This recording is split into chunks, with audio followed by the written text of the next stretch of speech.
Good afternoon, everyone. We're at the Flagler County Board of County Commissioners Workshop. It's Monday, November 20th, 2023. It's 1:02 p.m. and I'll call this meeting to order. If you'd please rise with me and as we honor our flag. Allegiance to the flag of the United States of America, republic for which it stands.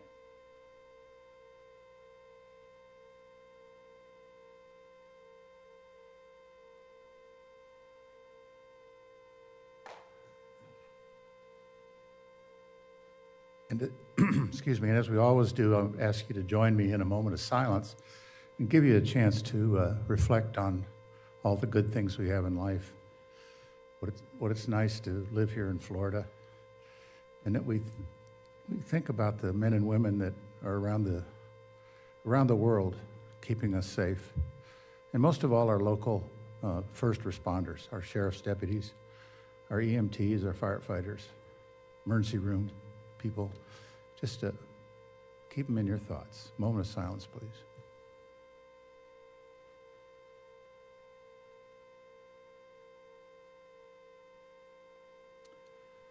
Thank you. Well, welcome everybody. Wadsworth Park. Thank you. Just wanted to give you a brief update on Wadsworth Park improvements. Wanted to thank everybody for being here.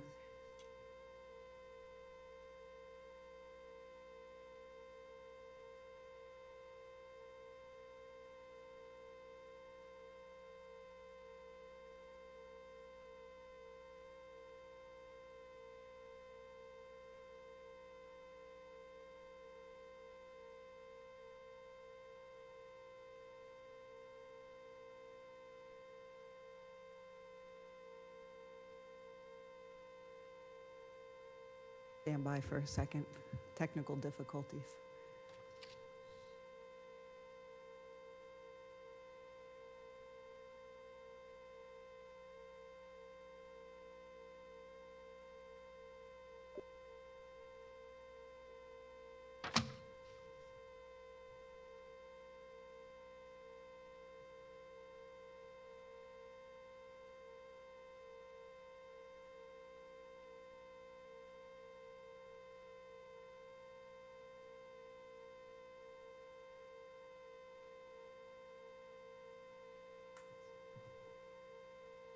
All right, we're ready. So as you know, we have a current project to construct a pair of pickleball courts at Wadsworth Park.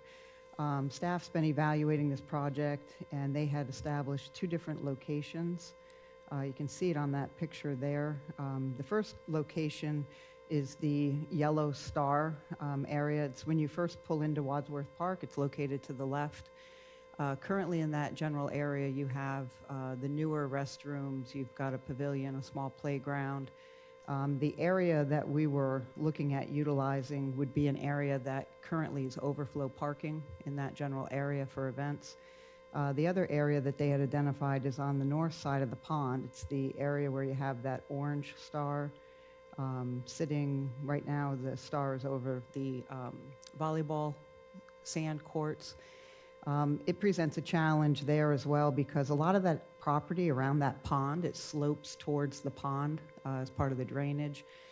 So if we were to locate the new pickleball courts in that orange area, likely we would end up displacing the volleyball area, or we would also take up an area that's used for overflow parking. So both of those locations kind of create a challenge for us because, as you know, Wadsworth Park is heavily used. So we really are not trying to impact an area that has been historically used for overflow parking. I did have an opportunity to speak with the city manager of Flagler Beach. He did have a few residents come out to him and express concerns over the number of pickleball courts and tennis courts in Flagler Beach. This park is located within the city limits of Flagler Beach. They currently utilize tennis courts at the Wickline Center. Recently, they were able to stripe them to accommodate both tennis and pickleball. So in talking to Dale Martin with Flagler Beach, we were kind of trying to come up with a solution here where we knew we needed to add pickleball courts here at this park. It had been identified actually a couple of years ago as part of our capital improvement program. But how can we better utilize the area? So then that brings up the proposed site. So when you look at Wadsworth Park right now, you have a total of 3 tennis courts. You have the 1 double court and then the single court, which sits on the east side of the double. It's depicted in the image. You can see the area where the blue star is located. Staff has been gauging the usage of these courts to see how frequently they're used. It appears that the double court is the court of choice, or the one that seems to get the most use. Which then leads us to that single court, which is seldom used. So what staff was proposing was to convert that single court into 4 pickleball courts. It wouldn't impact parking because you're using a space that's already been improved for a similar use. You can see on that aerial photo, we have painted lines on those courts because of the demand of pickleball. I think we've all seen it across the community where more and more people are leaning towards pickleball rather than tennis. So it seems to make good use of the space, and it doesn't seem like it would create an impact as far as taking away parking by utilizing that area.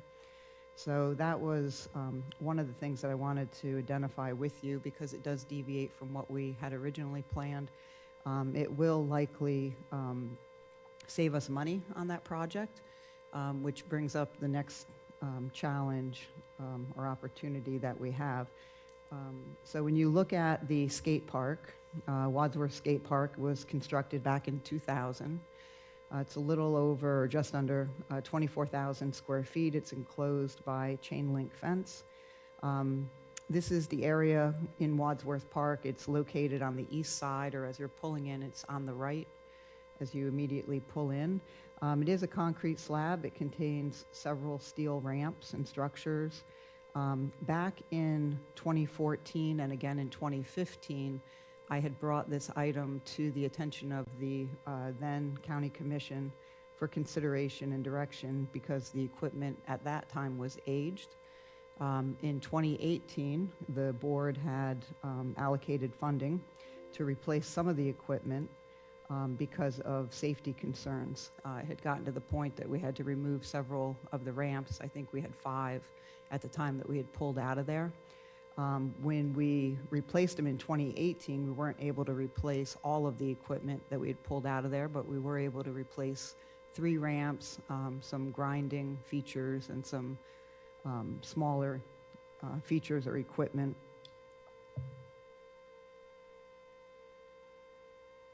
And so what we were looking at recently, as some of you are probably aware, we had to shut down the skate park so that we could at least go in there and do some safety repairs. Again, this equipment that we're looking at here is the original equipment, so it's 20 plus years old. It is made of steel. You're in close proximity to the ocean, so I don't have to explain what salt does to metal. But it was recently closed for repairs. It is in need of replacement. We did try to expedite those repairs to get it open so that the folks that utilize it had it available for the weekend and through Thanksgiving. But it is something that we need to consider replacing. So we had reached out, staff had reached out to the manufacturer who we had gotten the equipment from back in 2018. To ascertain a quote on the equipment that exists that needs to be replaced. So when you're looking at this picture, the equipment that is pink in nature seems to be fine. It's not in need of replacement. It's the white, the equipment shown in white or on the bottom half of the screen that is in need of replacement. The vendor that we utilized was American Ramp Company. They are covered by a government contract through Sourcewell. The amount of the equipment in white is a little over $233,000 to replace it.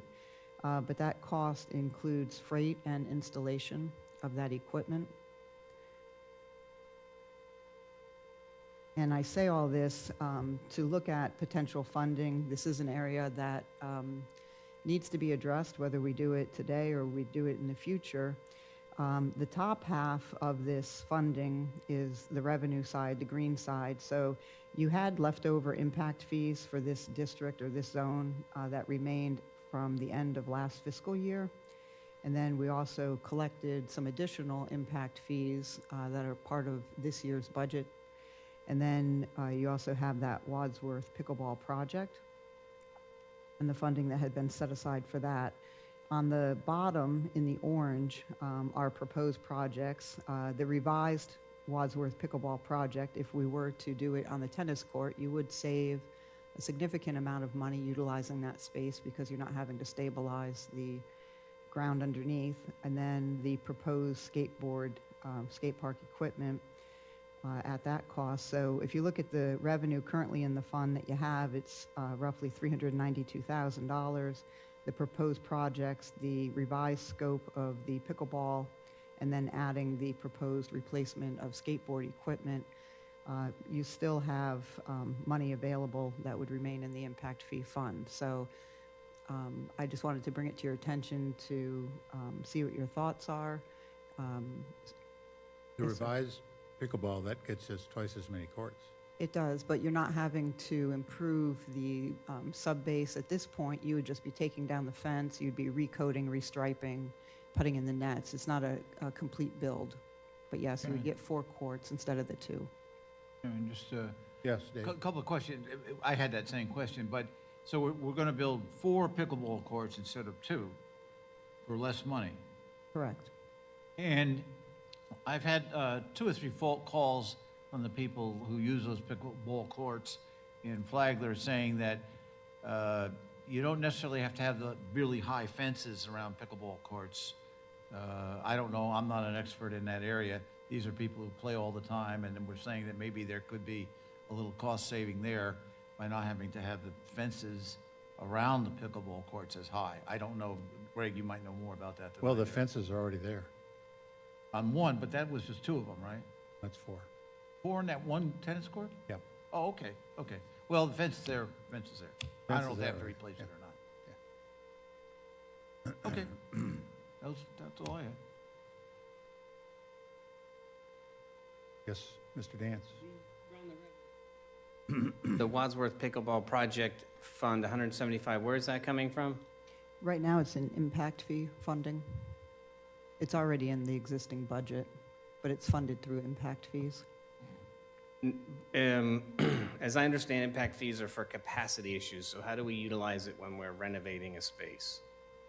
You're adding new facilities capacity. for that purpose. Right now, you don't have pickleball, so you're utilizing your park to develop new pickleball courts that don't exist.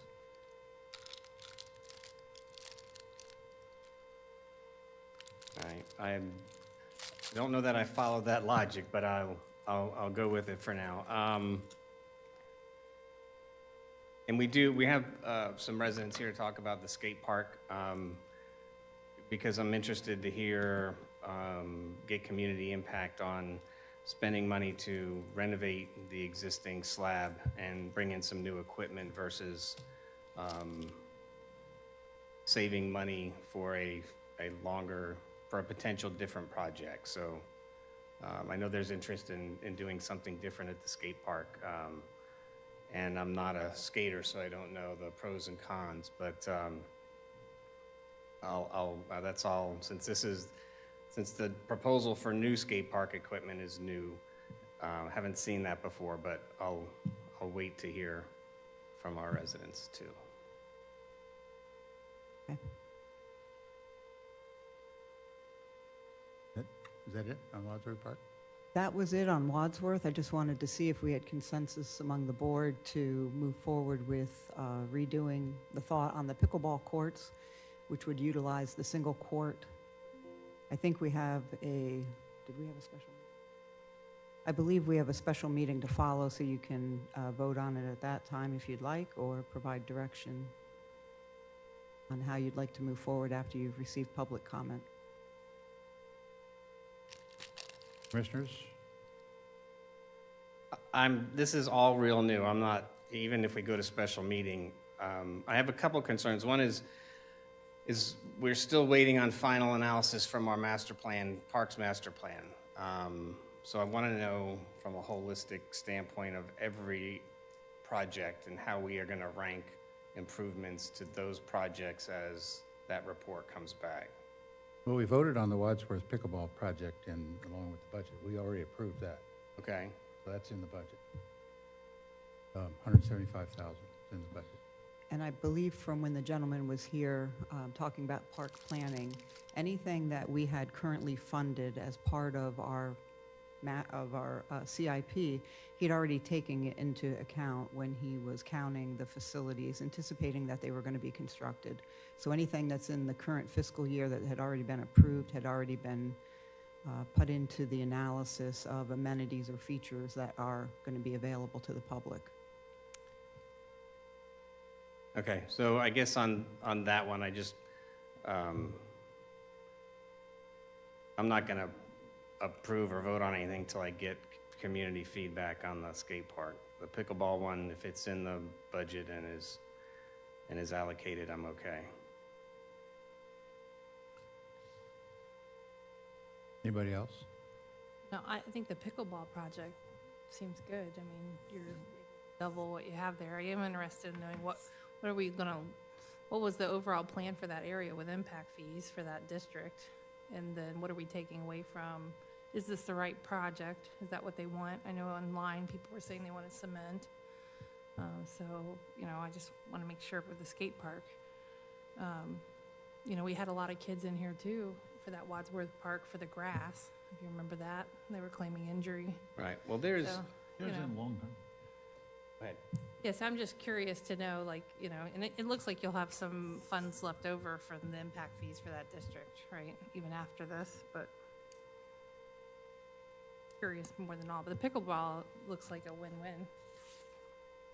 Well, Don? 4 for 2 on pickleball seems Yeah. appropriate. Plus, God knows we don't ever have enough We don't have pickleball enough. courts. Plus, if it keeps the seniors off the streets and out playing pickleball, then gotta have them.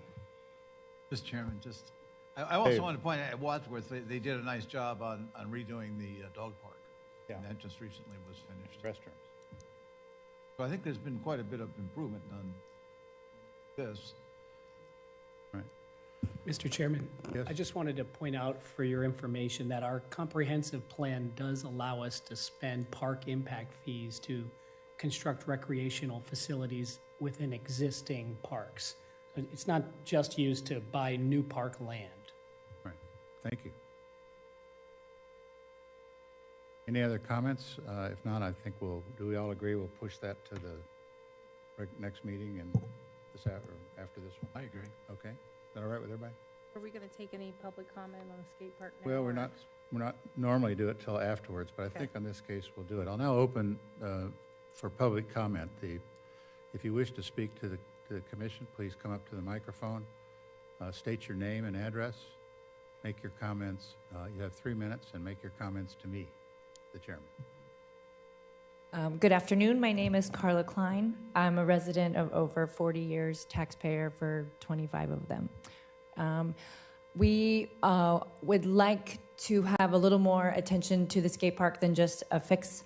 We would like to renovate it, have it do a concrete park. We're aware that you have received something from a company that has been doing skate parks all over the state of Florida as well as the United States. They're kind of local. They're, just inland a couple hours. So a concrete park, which would be a more long-standing, long-term solution to this rather than continuing to repair or neglect and then have to repair. I'm pretty sure skateboards and scooters are something that everybody has had in their lifetime at some point in time with their children or children's friends. It's definitely something that the community needs. And I feel like I appreciate that you guys are willing to fix the skate park, but I think we should invest more in overall a couple years to do a big better. Thank you. Thank you.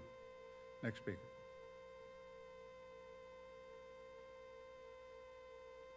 Guys, I'm Steve McKegg. Grew up in Flagler Beach my whole life, and growing up in Flagler Beach, coming from Flagler Beach as a professional skateboarder, skateboarding's provided me to travel the world for free a couple times, and it's had a positive impact on me. Skate park was a safe place for me. My parents dropped me off there, picked me up, when the day was done, and now.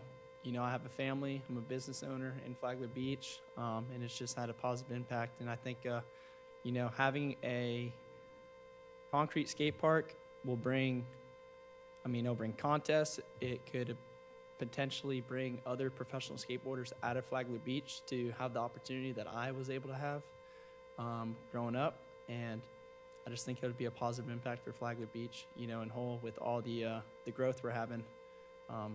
There's going to be so many kids coming in with all the housing and the apartment complexes and stuff that we're building. And I just feel like every kid needs that safe place to come to, and just potentially have the opportunity that I was able to have. In your opinion, what's the difference between what we have now and a concrete park? Well, what we have now is it's a metal ramp park, okay? So you have high-end parks and then you have low-end parks. Team Payne, the people that, reached out in 2014 for you guys, it would be the same builders. A concrete skate park will bring, it'll bring revenue, bring high-end contests like the Tommy Tant. You have a surf contest. Tommy Tant brings a lot of people to the community, rentals, restaurants. We can host high-end contests. And, over time, living in California, when we did a concrete skate park, the community maintains it as a community. If there's cracks in the concrete, there's skateboarders that are patching it. If there's something in the coping, there's skateboarders that are fixing it. What I really want to know is what's the difference from a skateboarder point of view of what we have now Well, and what you want? growing up, that's a beginner's park. You know what I mean? Metal ramps. Obviously, You want to replace the metal ramps with concrete ramps? yeah, take Okay, all got the it. metal ramps out and do concrete. Got it. And obviously, we had a proposal from 2014 from Team Payne. And, the company's still around. They've built 95% of the skate parks in the world. And, they would be the ones building this one. Yeah, thank you. Mr. Chairman, just before you Yes, go, Dave. just very general terms, what's the difference in cost? Oh, I don't know.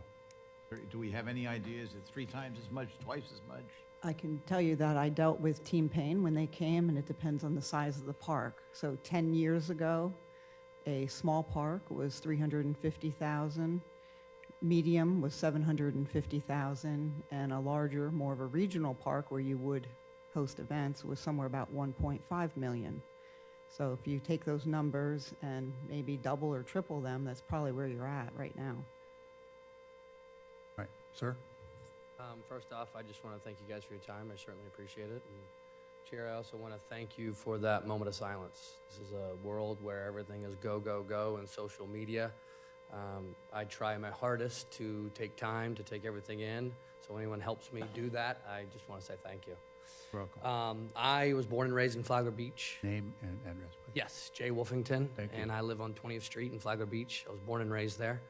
And I think it's important that this board knows that I really, truly love and care about the community. So anything that I say comes from a place where I just want everyone to thrive and do well and benefit. And I also realize there's only so much money to go around. I do realize that. Obviously we could have everything extravagant if we had an endless supply. What I would like to bring to the table today is just to let you guys know that in those former quotes and bids that you spoke of, the regional skate park was by far the most expensive one. And I suggest that that is the one that you consider. Reason being is because if you spent one of the other ones, people would have a phenomenal time. It would help the community. There'd be nothing but good things to say as well. But you will not receive any return on your investment. They will be skate parks that need repair just like any of them. But when you talk about that regional skate park, the draw that comes to that type of skate park is substantial. how they had mentioned the Tommy Tant. I spoke to Clarissa Tant, Will Tant's wife, the other day, and she told me for that contest, there's 250 entries for that contest. They have given away over $200,000 to local food banks, to local scholarships. Now, in comparison, that Flagler Beach is small surfing because you can't go out and spend $1.5 million to build a better wave. It's very small, so it would be like one of the smaller skate parks. As opposed to California's wave, those contests are 3 times as big because the waves are better. Well, with skateboarding, you have the ability to go out and spend and build that skate park, which you can't do in surfing. So the financial return that you'll receive, I believe, and what the local businesses will benefit, the local hotels, because when these people travel here, they have to stay somewhere and they have to spend money. They go to the local shops, they go to the local restaurants. Every time somebody pulls a permit for a contest, that's revenue. I think if you budget for that bigger expense, it will pay off more in the long run. That's what I believe. So thank you guys again for your time. I certainly appreciate it. Thank you. Next speaker. If no one else, I'll bring it back to the commission. My sense is that the skate park thing needs more work. We need to get into that a little bit before we approve this fix. I don't know. What do you think? Yes, Can Don? I ask a couple questions of staff? Yes. If this in park type concept, can it fit on the footprint we have now, or does it need to be much bigger? When Team Payne had come out in 2014, they looked at the existing property we had. It would double the size, the footprint that you have now, just under 24,000. What they were proposing at the time was somewhere between 28,000 and 40,000 square feet. So if you look at, and I have the 2014 presentation that I had given to the board, it would essentially take the footprint that you have now. It would also go east and a little north. It didn't encroach on wetlands, but you have enough land over there to create this type of attraction. And like I said, at the time, it was, the regional park, I think it was like 1.5 million was the cost that they had provided. So you're probably looking upwards of somewhere between 3 to 5 million, if I had to guess, in today's dollars. So I just had one other question. Sure. Where would be the next closest facility, anything like that, to us, to here? Well, I had a list. You have Lake Butler, Deltona was one of the locations that you had. You had Port Orange. They have one. New Smyrna has one. Bethune Point, Daytona had one. Treaty Park, St. Augustine had one. So within a 90-mile radius at the time, you had one in St. John's, you had 4 in Volusia, 2 in Duval, and 2 in Seminole. They were all concrete. Any other comments? Dave? Yeah, I see Amy's back there, but if we're talking about bringing people heads in beds kind of thing, you could maybe combine this with a tourist development project as a possibility. Maybe Flagler Beach or us, could put something like that together. I don't think we could fund the whole thing, but it might think about using, making it a project, that kind of a project too. As we did, the pickleball courts over in Palm Coast, that big park there, we put over $700,000 of tourist development funds against that. Andy? They say government moves slow. I gotta be honest, this is the fastest moving project I've ever seen, from a Facebook post just a couple weekends ago to facilities repaired and a couple $100,000 being ready to fix a skate park. That's compliments to staff and to the administrator for being responsive. I have a multiple, some questions about the overall Wadsworth Park. There's a line item in the CIP for a substantial amount of money because, as you said, There's been other citizens that have shown up in force for the park, the grassed area improvements. Been money set aside in that CIP in our priority rankings that's still down in the middling range. But I guess I would like to see this as part of that discussion and look at Wadsworth as a whole, so I understand where all that money is being allocated, to see how a small skate park, the concrete one versus regional, would fit into that. The dilemma is park. I mean, it's regardless of what we get back from it, there's an upfront cost that still has to be met, and I think there's opportunities for a public-private, for whether there's a nonprofit or somebody who can step in. So I think I'd like to see a more detailed, maybe proposal from Team Payne, and then a more thorough discussion of all the improvements at Wadsworth, so we might be able to get an idea for bringing that whole park up in quality. Anything else, Commissioner? No, I mean, I agree with Commissioner Dance. I really appreciate you tagging us, first of all. It's a shame it came to that to get it fixed, but I'm very appreciative of you doing that. And he's right, this is moving quick. I appreciate that you recognize that maybe we should think about this and plan it better, and come up with a really good solution. So I do like the idea of the TDC. So maybe if we could just come to a consensus about directing staff to get a quote on some concrete options and locations, and have a future discussion about it. Yeah, I agree. I don't think the pickleball courts are done, but the skateboard park, I don't think is ready for prime time yet. Well, there was a big 2014, so it's really just updating the The pricing, number, because that's right. Heidi did a tremendous amount of work It's a shame that it 10 years ago. Yeah. For it then. It's interesting, yeah. Maybe if we could get a price, and an idea, a ballpark of where it would cost, Yeah, I think that's fair. and then consider funding from there. Okay, kind of throw it back in your lap and Absolutely, more not a to follow. problem. Okay, good. Next topic, advisory board discussion. Adam.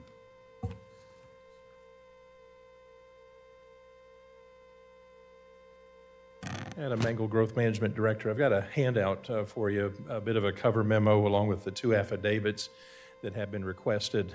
This follows the October 16th regular meeting of the board. We had given that report to the board about the advisory board makeup, who had responded back as to their status as far as residency and status as electors. And so then we followed that up. In 2 particular instances, the board had asked for affidavits from those 2 sitting members of 2 boards, Ms. Heather Haywood with the Planning and Development Board, and Mr. Jeff Davies with the Contractor Review Board, and both are present in chambers. My cover memo lays out some of the issues that are there, some of the background. Planning and Development Board having a bit of a unique position, because as far as our advisory boards are concerned, where it has a geographical representation that's required of its membership, along with the homestead requirement. So you've got that in play. And then the specific listing in the Land Development Code that the supermajority of a vote of the board is needed to waive, and it's a few requirements here: elector, full-time permanent unincorporated residency, homestead, and geographic area representation limits that are there within the board makeup. And as for Mr. Davies, and I guess I should say for both of these members of these advisory boards, both had responded all along as to their status. That as to the homestead in the application, there was no specific question, though, obviously, as far as homestead, but residency was our question, and Ms. Haywood had responded that she was a resident on her application for the Planning and Development Board. Mr. Davies, in his application for Contractor Review Board, had responded that he was not an elector. And so you had those items in your packet for your review, and both, from my standpoint, had acted honestly all along. They weren't attempting to subvert the requirements to keep anything out of the records that were available to the board. For Mr. Davies, again, he is not an elector. He's provided that affidavit that says that in his affidavit as to his position as a consumer member. That position, that requirement, I believe, can be waived through a simple majority versus a supermajority required by the Planning and Development Board language in the LDC. It may be time, and I talked to the Deputy County Attorney about this, to also address in maybe a future meeting the requirements for the Planning and Development Board. We do have several areas right now of geographic overlap, mainly because some folks have moved around, so that we have a couple of areas geographically that are actually represented by two members in the same district, and that hadn't been the case when they were originally appointed.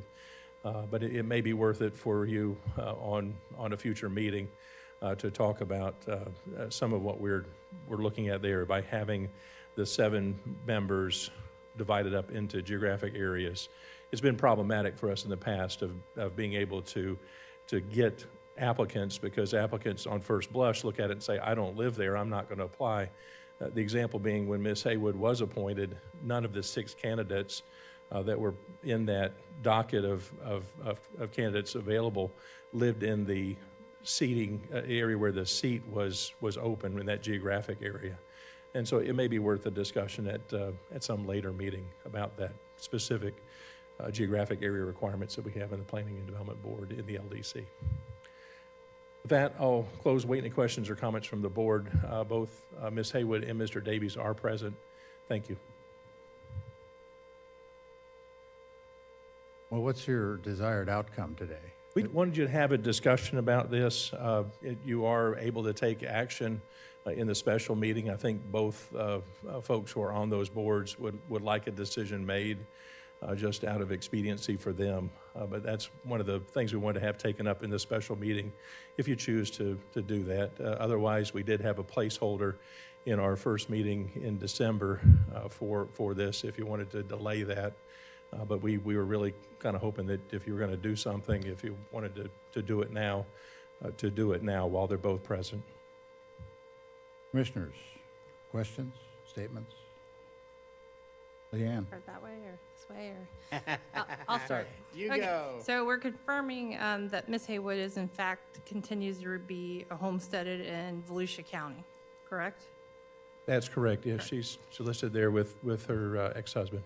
Okay, and then the next thing with Mr. Davies, he is not an elector of Flagler County. He is a citizen of the United States, correct? Is there a reason?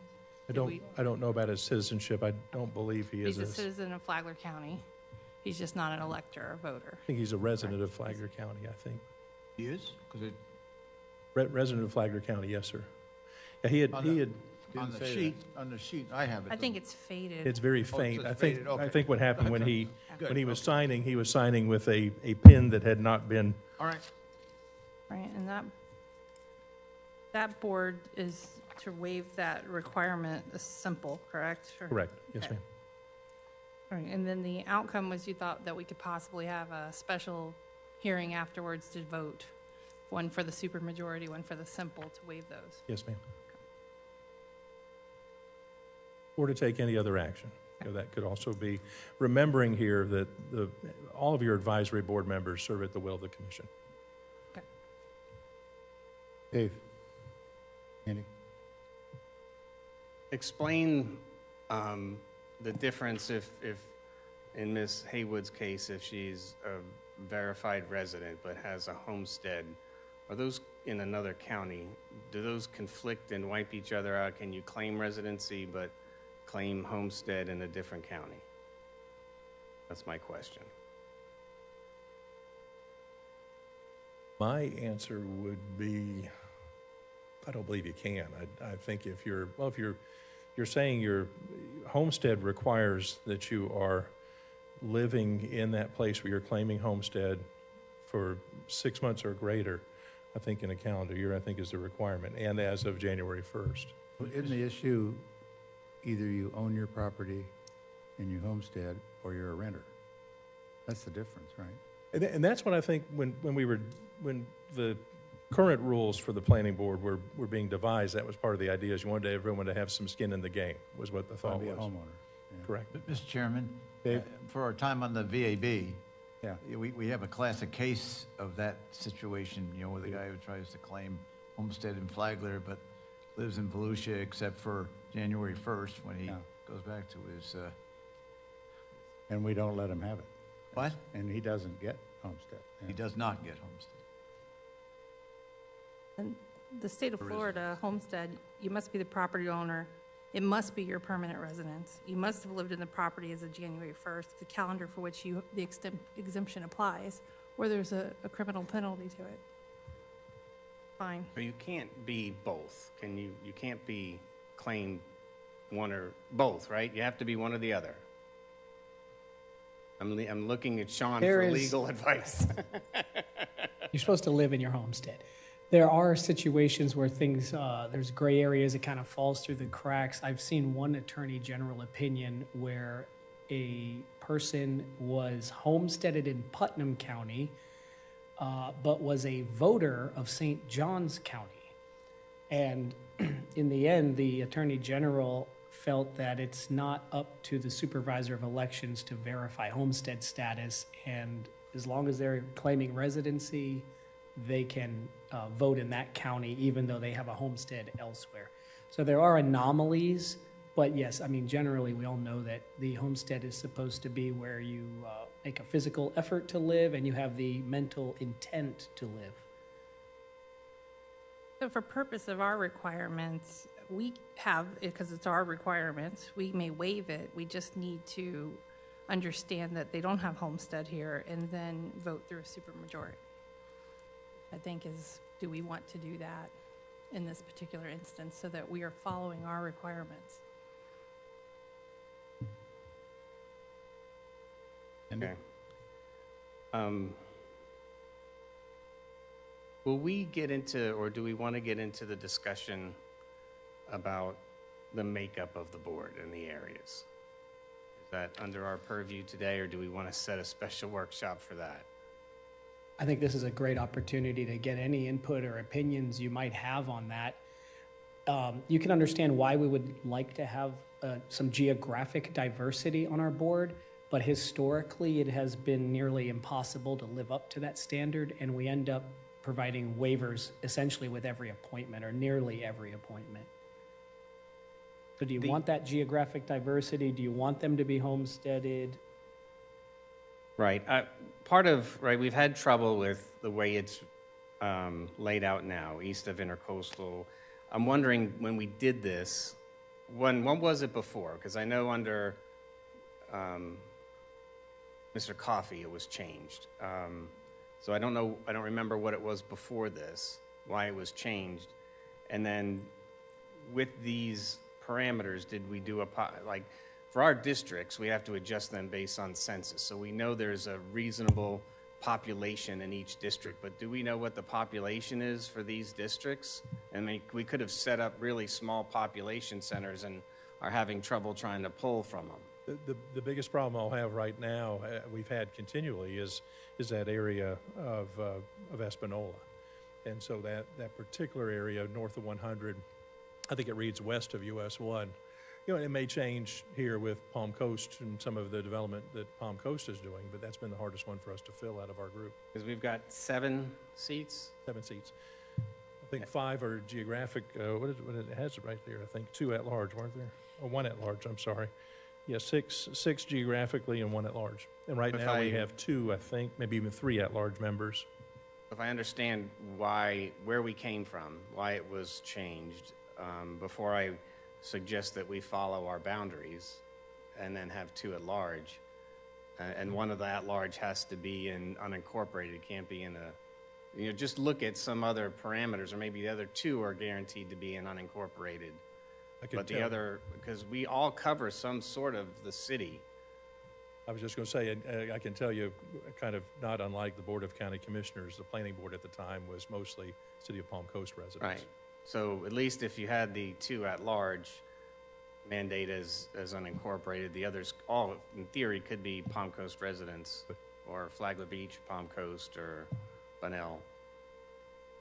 I don't know, but I think that needs to be looked at. If we're having trouble filling these, I want to know the history of where we came from, so we don't repeat errors from the past. So the suggestion would be to have one from each of our district, and then two at large, with one being unincorporated county. And then Or it would the just two. follow along Yeah, the census every time. I we know change our the districts are matched, so we get rid of a thin district without a lot of Population population. you take care of. But am I suggesting something where we were? I don't know what it was before. I think, I hate to interrupt, but I think the problem with the districts as we have them now, for instance, Greg and myself have both east and west of the intercoastal waterway, so those two districts don't necessarily get you the east of the intercoastal waterway person, right, Greg? Because you're in Palm Coast and, east of the intercoastal, and so I'm in the same situation where I am. So Right, I'm you just- could get two that are east, or you could get none. yeah, yeah. So I think that some of the reason for adjustment has to do with things like that too. So it's not as simple as just going with the districts as they exist now.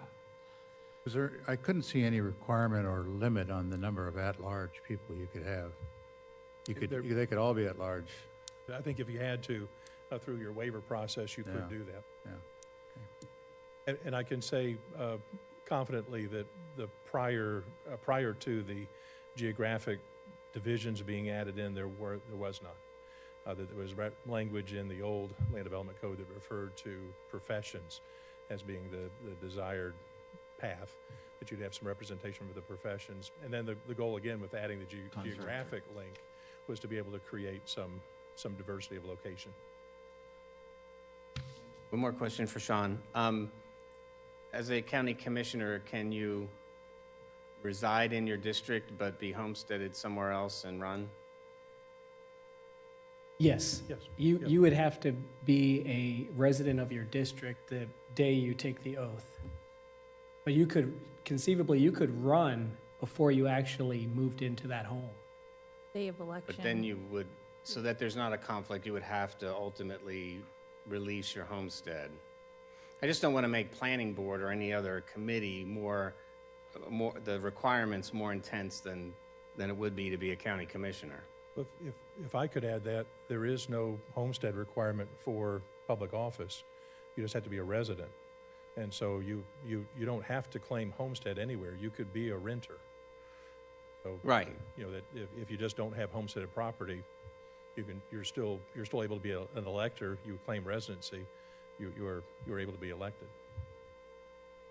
I just don't think it should be harder to be a planning board member than it is to But run for office. we have this, just knowing it, as long as the application allows them to check a box, which, knowing it, we can waive it when they're coming in the door, And I think that's the whole point of the waive requirement, is just that you know it, Right, but is that a deal breaker? I mean, are we saying that if you're homesteaded elsewhere, don't apply? Because we're having a different discussion than we did a year ago or 2 years ago when we reviewed these. And the deal breaker is the location. Somebody goes, well, I'm not in west of US 1 or south of, so I check all the other boxes, but I don't live in that area that's open. But I guess maybe it needs to be clear that we can waive that too. And we have. That's all. What did we accomplish here? I think do we want to have a vote for the two issues at hand? First thing, and then, so that we can clear the way, because, public's aware of it, and, we had mentioned it before that we were gonna, do it the right way and follow our requirements, what we do have on the books now. I mean, for me, I think and knowing what we've gone through with the waivers, I think the resident and the voter are going to be, I would like to see mandatory. The other, I mean, we didn't know the homestead at the time, right? It wasn't part of the application process. Yeah, and again, for the 6 candidates that were there, the process, like you don't have the benefit of the minutes, there was a vote, Commissioner Sullivan, I think I did put that in the memo. Commissioner Sullivan, 2 separate votes on the appointment at the time that Ms. Haywood was appointed to the Planning Development Board. The first vote was to waive the geographic requirement, since none of the 6 candidates Right. within the area. And then the second vote was unanimous to appoint Ms. Haywood to the seat. And so there was no mention of homestead. Right. Because it wasn't, effectively, it wasn't part of the application consideration. I guess I just want to make sure that as I'm looking at Sean again, that residency and homestead is it something that we have to give them time to work out one or the other? Can we appoint somebody that has both and homestead in a different county, residency here, but by law, you can't do both? Because one homestead is a requirement that it is your residency. I think you just have to make the approve them with a waiver in those situations, because you're right, it doesn't line up. If we're going to say you have to have homestead or not, right now, that's in our code. And if they don't have it, we have to do the waiver. Do the vote. We have a person sitting on a Flagler County board making decisions on behalf of Flagler County that is attested to the state of Florida that they occupy a primary residence not within the county. And then therefore, our requirements require us that we waive that by supermajority. And so we've not had that, because it was brought to us by residents, Right. and Mike, I don't like the conflict. I don't think they mesh. I don't mind a waiver if it's something that they're working on, and if there's within statute, there's a time limit for that to be rectified. I don't mind that, but I don't think that's an unending conflict. I think that has to be fixed. I think what we're saying is, would we like to vote today to determine if the board agrees that issue can be waived or not? Okay. The person can respond. And the same thing for voting, the vote, whether or not they're an elector. Okay. Thank you. And I guess So- we'll do the others at another time. We're working through. So we're going to deal with these 2 in the next session? Yes. Okay, got it. I would just wanted to get this in before we move on. Mr. Dance asked about the history of how we had the board set up, and it was prior to 2009. The code basically just said there will be 7 planning board members appointed by the county commission, and there wasn't much by way of criteria. In the year 2009 is when we went in and we added all those requirements of geographic location, and also we said if there happens to be a tie, we look at their background and expertise. And then that was back in '09. And then finally there was another ordinance in 2018 actually, where we added in the requirement that they live within the unincorporated county, not the city of Palm Coast. But again, just another instance of how the composition of our board doesn't really align with our code. Okay. I think we should bring this up with a little more background data on that, maybe looking at how other counties' boards are put together, so we can look at that. I've heard for eternity that it's a broken system, and we should fix it. So if there's consensus for staff to spend more time putting that back to us. So you don't want to vote on this in the next session? Well, we're going to vote on those requirements, but not the makeup of the sections. Okay, We're going to postpone that. okay, all right. Everybody agree Agree. to that? Is that okay? Donnie? Okay. Now I'll open up public comment. Anybody in the public wish to discuss the advisory board makeup If you do so, please come to the mic, state your name and address, and address your comments to me.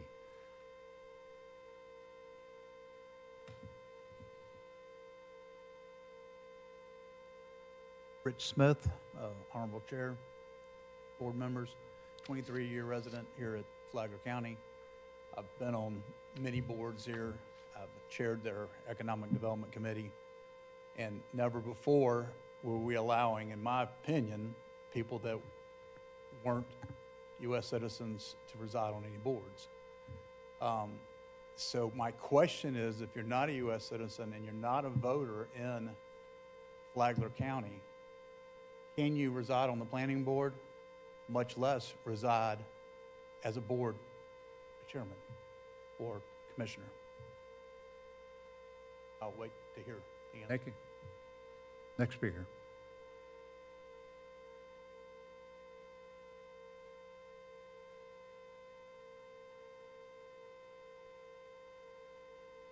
I'm Heather Haywood, Vice Chair of your Planning and Zoning Development Board here in Flagler County. I am homesteaded in Volusia as a legality. I think that this entire situation could have been answered by a phone call. Legally, I'm the second person on the mortgage. My divorce was final 4 years ago, and I don't know the lawyer jargon, but as a resident and the second person on a mortgage and the divorce paperwork saying that he got the house, it's almost as if I do not exist on that mortgage except for the reporting. And so if he defaults, I get blamed, but if everything is going great, I get no credit, basically. Again, being a fellow member of a person who sits on the community board, this could have been resolved so much differently. So I am one out of 3 people who's not homesteaded on our Planning and Zoning Development Board.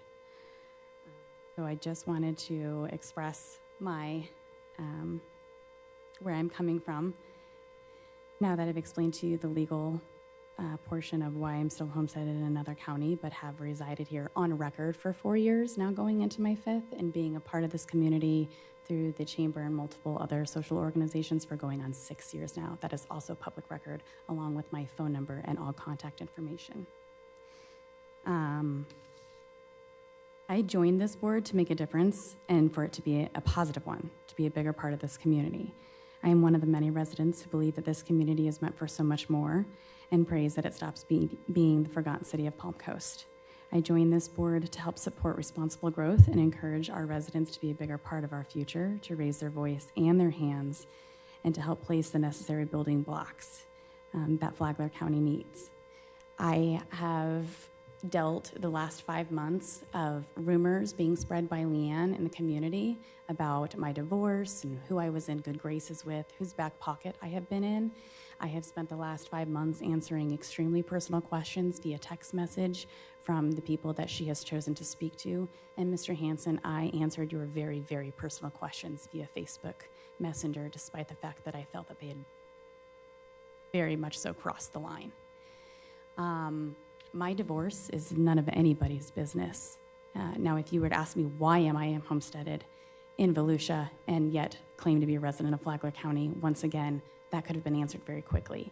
So I don't feel that the way that this was handled promotes community togetherness, and I don't feel that the way that one of your board members has acted is in a leadership way, and I'm greatly disappointed by it. Basically, she's implied that all of you have failed to do your job in vetting me properly, and she's implied that I have lied numerous times, all of which are incorrect. Thank you. Next speaker.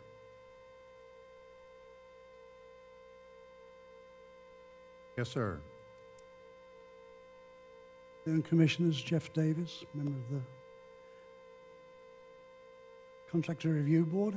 I have been a resident of Florida for 35 years.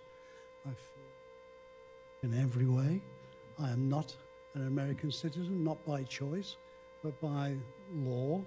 My citizenship would derive from the fact that my father was an American. I didn't know that he was until about 5 years ago, and I applied for citizenship as soon as I did know that. I'd been here for many years previous to that because I felt American for whatever reason I can't explain to you. But I tried to obtain citizenship, and I was told I could not because I did not conform to a requirement in the 50s that said if you're going to derive citizenship from an American father, you have to do something before your 21st birthday. Well, only 5 years ago, when I was 72, that I found out that my father was an American citizen. But I've been a responsible citizen here for 35 years. I've been a member of many advisory boards and quasi-judicial boards in Orlando before I came here. And I applied to the Contractors Review Board because I was the chairman of the Building Codes Board of Appeals in Orlando for several years, and that kind of fitted with my experience and background. And I've also been a member of a board in Flagler Beach, in the Economic Development Board, and I've always done my best to be part of the community, not because I derive any benefit from that. I just feel I want to feel part of the community. I've never claimed to be an elector. I've stated that I was not when I applied for a position on the board. I was assured that it didn't matter, that there was the resolution of the board was that existing members of boards would not be affected by any changes in the law. So that was an assurance that was made to me personally. And I, in fact, voted for the adoption of the current rules. If you look at the minutes of the board meeting, I was the person who proposed the amendment. So I believe I meet the candidacy requirements of a person who lives in Florida, lives in Flagler Beach now for 3 years. I enjoy the community. I'd like to be part of it. Thank you, Mr. Davies. Next speaker. If you know an approach, I'll bring it back to the commission. So we'll vote on it in the next session. Everybody agree? Okay, fine. Next, fiscal planning presentation and discussion. Assume it's Mr. Broward. We wanted to give you an overview of, I know you've heard me say it before, what do you want to be when you grow up? So we thought we would take the opportunity to kind of present to you, what is it going to take to move Flagler forward? So I welcome John and Dan to go over a presentation with you. You all should have received a backup document that we refer to internally kind of as the book, trying to come up with a better name. So it's really a comprehensive guide that we can use as we move forward with fiscal management and kick off to our budget next month. Mr. Chair, John Brower, Financial Services. Picking a name for something like this was the biggest challenge. But your Office of Management and Budget was tasked to create this report, and the primary analyst for that was Dan Nicholas, and Brandy Allen was assisted him along that. But Dan's here to give you the presentation on the report that you received, I guess, just a few days ago. Thank you. Good afternoon. Dan Nicholas, OMB analyst, resident of Flagler County. I actually live in your district, Mr. Hanson. Thank you, Heidi. Thank you, John. I'm about to present an abridged version of this document. You received the report ahead of time. There's significantly more charts and graphs in that report, but I wanted to give some highlights of this report for you. The impetus of the report was really to become much more strategic in how we do strategic planning and fiscal planning moving forward as we go through this journey of growth to a much larger county than we currently.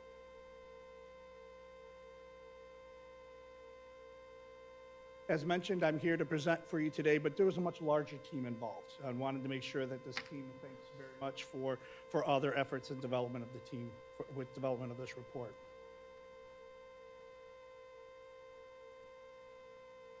Felt that the best place to start when we're doing a financial report was really what's the current status of the county. And one of the ways to do that is with a ratio analysis. So in the chart you'll see here, the top two ratios, current ratio and cash ratio, are really ratios that show our cash solvency positions. The bottom two ratios, the bottom two debt ratios, debt to asset, debt to equity, show our ability to pay current debts as well as acquire additional debt if we happen to need to do so. And then the middle ratio of operating ratio really shows our measure of utilization of the cash that we receive as an organization. All of our ratios are above standard benchmarks and really indicate that the county, as we start this report, is in a very strong financial position as we begin and move forward. And please interrupt me at any time if you have any questions or comments. There's lots of factors impacting us here at the county and how we provide services to our community. Probably the most impactful is population growth. We utilize two different entities to do population growth. One is shown here, the Bureau of, let me get these right, the Bureau of Economic Business and Research. The second one was the Office of Economic and Demographic Research, OEDR. The Bieber estimate shown here is showing a mid-size estimate of about 148,000 new residents by 2030, with a high estimate of 165,000 by 2030. It's interesting, some new information came my way. OEDR produced a new report recently that actually shows that we're on a higher trajectory than what they previously did 3 or 4 months ago. So this 148,000 to 165,000 residents by 2030 is probably a conservative estimate, and probably is going to be even higher than that the next round of updates.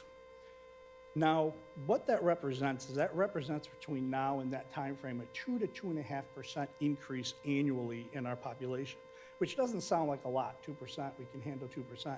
But that's 3,000, upwards of 5,000 new residents annually into the county that we will need to provide service for and account for. In addition to that, if you look at the second chart on here, the population is shifting older. If you look at the census data from 2010 to 2020, the number of residents over the age of 65 has grown from just under 25% to over 31%. And if you look at the 2022 census, which is shown here, their update, it's actually 31.5% now. So that the population continues to skew an older basis, which has some significant impacts on our services such as EMS, HHS, and as Mr. O'Brien said earlier, keeping the seniors off the streets with park and recreation, what types of amenities we offer to our community. Beginning to look at our current financials, the top chart, there's a lot of graphs and small numbers, so I apologize. The top chart on here really shows our general fund property taxes levied over this time frame. This is a 7% annual increase year over year during this time frame, with a couple of sharp increases the last 2 years. Those increases were driven by some high tax value increases, taxable value increases, which we're going to talk a little bit more about in a couple of slides, which aren't sustainable and aren't going to be there, those high increases in the future. What's not shown on this chart, but is in the full report, is revenue from other sources such as sales tax, motor fuel taxes are projecting essentially flat in the future. So the ad valorem taxes will be our main revenue source based on the current revenue strategies. The millage rates here, I'm showing our combined millage rate history for the past decades, really shows that top line, the blue line, shows our combined rate has hovered right around 8.5 for the last decade. It's been operated in a narrow range of 8.5, with this year being at 8.3343, which is actually the lowest millage rate we've had in a decade. So that's where we're at today. This slide gets into a little bit additional information and a little bit more detail about how those funds within the general fund are being spent. We've had over the last 4 years an average 11% increase year over year within our general fund, about 12.8, just under 13% increases year over year for constitutional officers, while the rest of the county is about 9.8%. Now, while we've seen the funds grow at 11% per year, you've seen here, the actual FTEs or full-time equivalent employees has remained relatively static.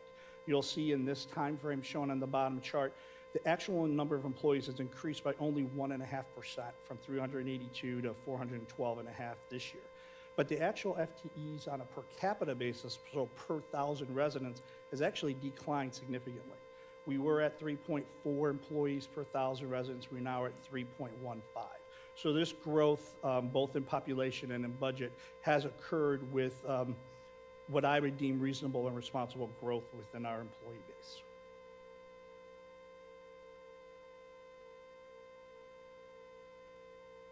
The next chart, two charts, are going into trying to forecast moving forward taxable values. I want to caution a little bit that taxable value forecasting, the numbers are very volatile. So I would ask you to look at these numbers for directional guidance, maybe not necessarily the exact dollar amount that they're showing. The blue bar actually shows what we are forecasting our taxable values to be in the future. What that is showing us is a continual increase in that number, but the orange line is actually showing us that the growth rate, the year-over-year growth rate, is going to significantly slow. Whereas the last 2 years, I believe, were 18 and 14% growth in taxable values. Within 2 to 3 years, we're going to be under 5% growth rate year over year in our taxable values. What that means is, if you look at the prior slides where we were growing 11% year over year with our general fund, and you'll see if we're going to grow only 5% or a little bit under 5% with taxable values on a year basis, if we keep the millage rate the same, within a couple of years, we will begin to develop a gap where the budget that we will need to continue to maintain the service in the county will not keep up with the revenues received. That means within 2 years, we'll need to start making some tough decisions, both on the revenue side as well as on the budget side. The good news is, if you look at the bottom chart, that gap doesn't start for another 2 years. So we have time to address that now and be proactive in how we do budgeting in the future, rather than having to be reactive and immediately address some changes of how we do things.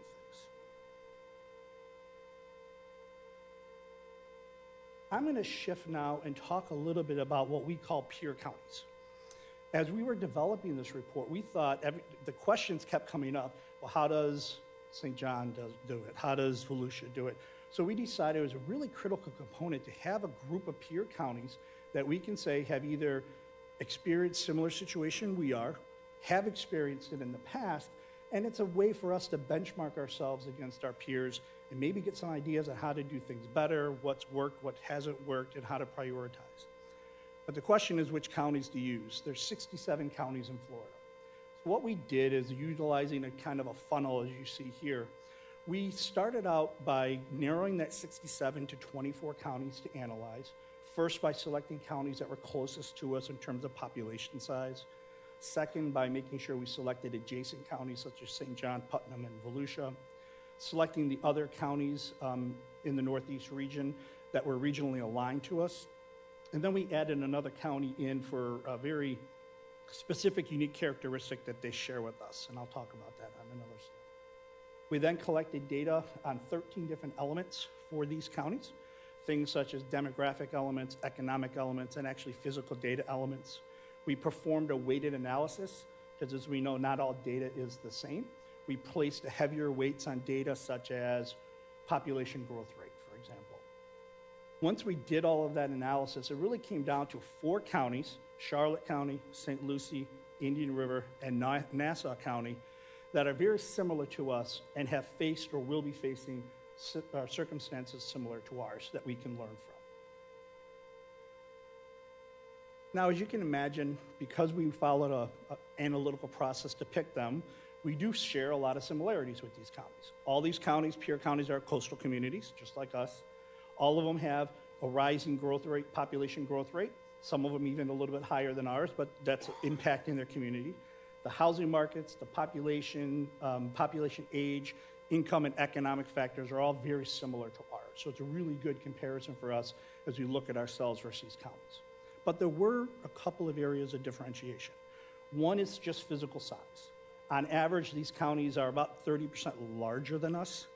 And then secondly, unincorporated areas, meaning a percent of population living in those unincorporated areas. In Flagler, only 15% of our population lives in unincorporated. In 3 of the 4 counties, that number is 64, almost 65% of their population lives in unincorporated. I mentioned that unique characteristic earlier. That was St. Lucie County. St. Lucie County, only 23% of their population lives in unincorporated areas, so they're a bit of a unicorn just like us. We have Palm Coast, St. Lucie has Port St. Lucie. So again, facing the same circumstances, same situations. The next step was to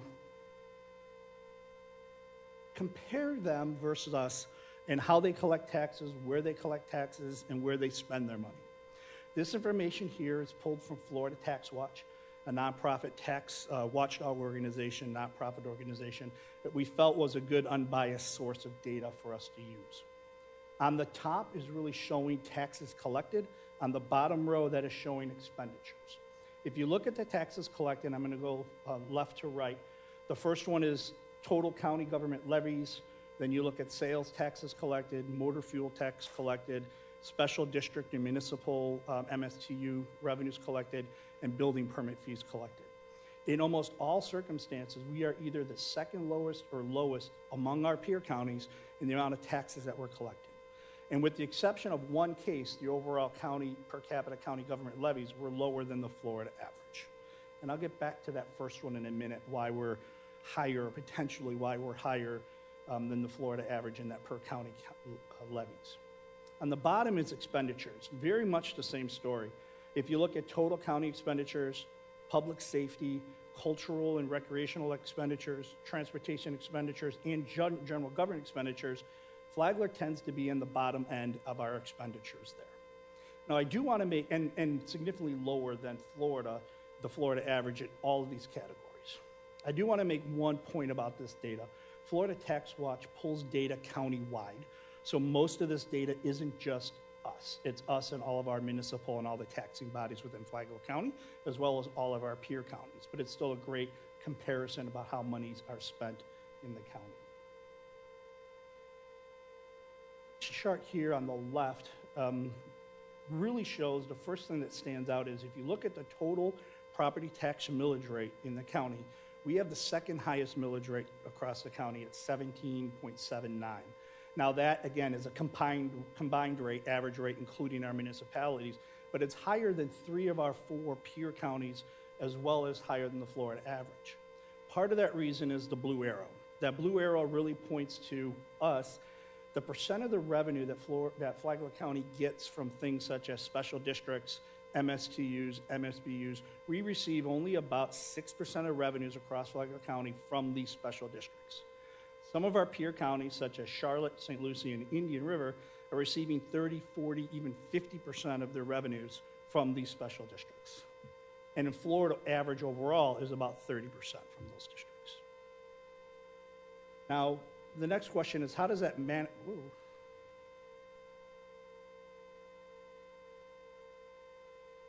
So the next question that we're going to ask is, how does that manifest itself in looking from a tax rate?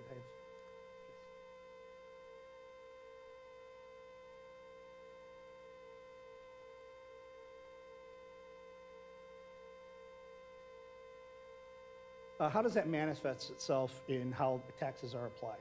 So I took the 3 counties in our peer group that are larger than us. Nassau is the other county, which is north of St. Augustine, a little bit smaller than us. But the counties that are larger than us, Indian River, St. Lucie, and Charlotte, I'll use Charlotte as an example. Well, first I'm going to back up and say, if you look at these 3, all 3 of them have either a law enforcement or a fire EMS special district or special assessment to fund those operations.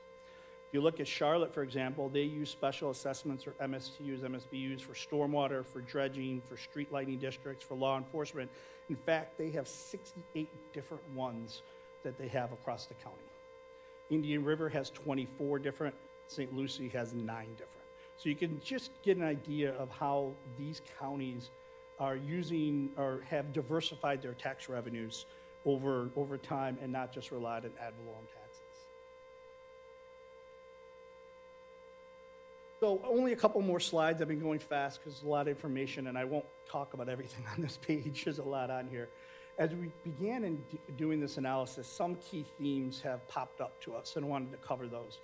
One is costs partially due to inflation and that thing we talked about earlier with the decreasing taxable value growth rate is going to put pressure on future millage rates and the ability to meet future operational needs.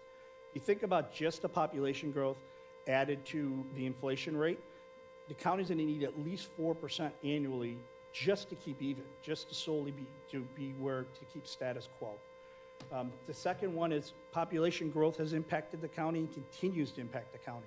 Had almost 30% growth rate recently, and we talked about that 3,000 to 5,000 new residents annually between now and 2030.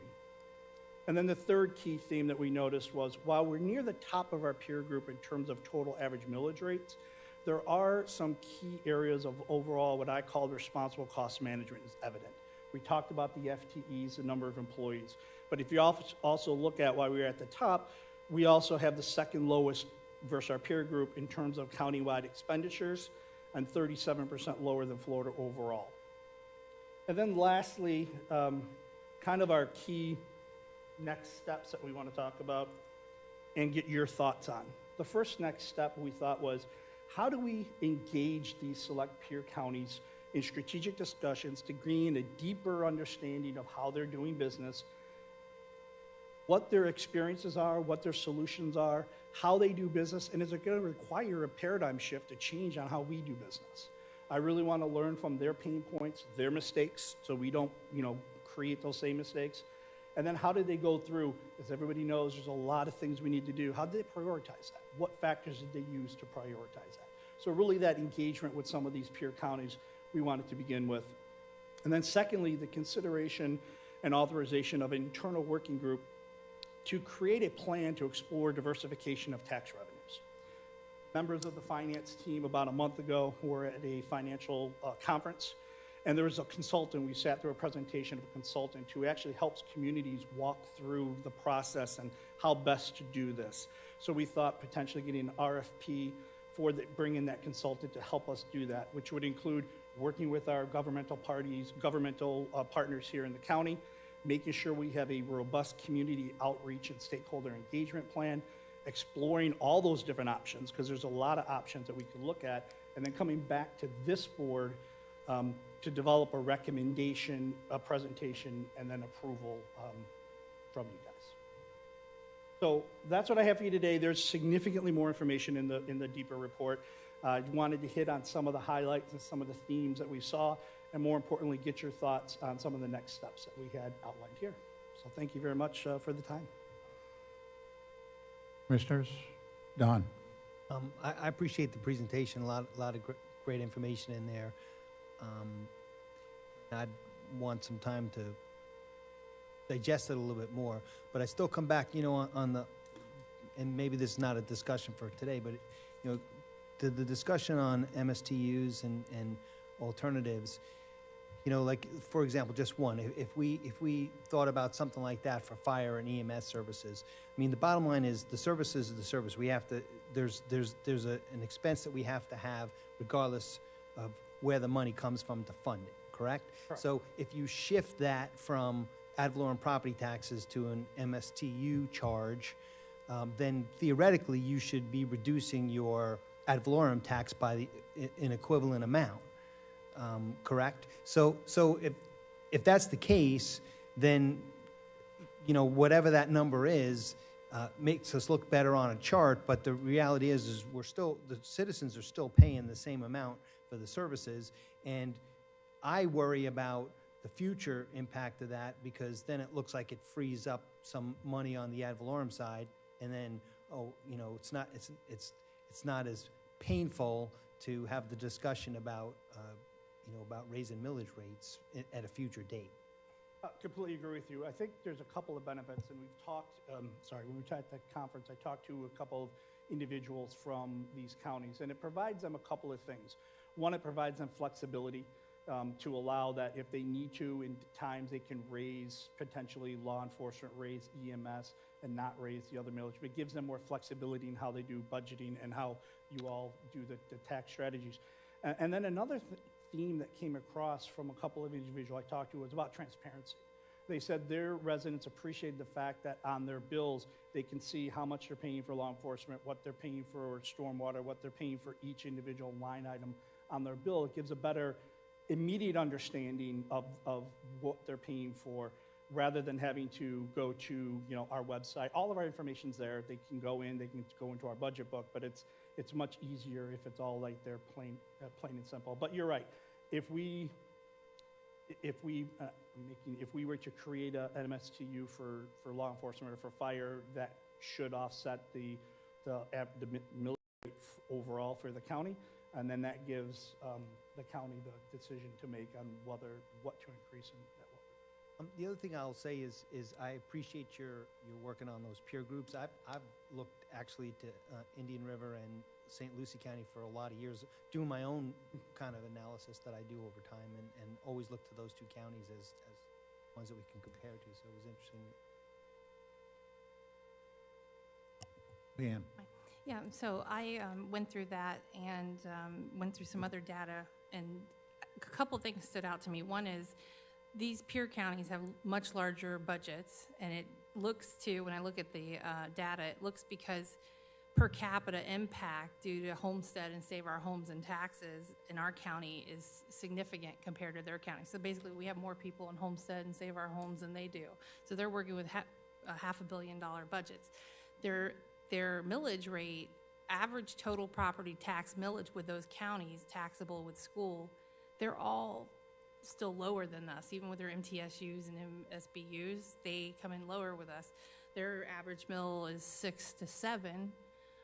And they're 25% outfunding us on their sheriff and their fire. So they spend more per capita per person by at least 25% when funding their sheriff and I think that you did point that out in there. So they're spending about $800 a person, where we spend about $600 on those services.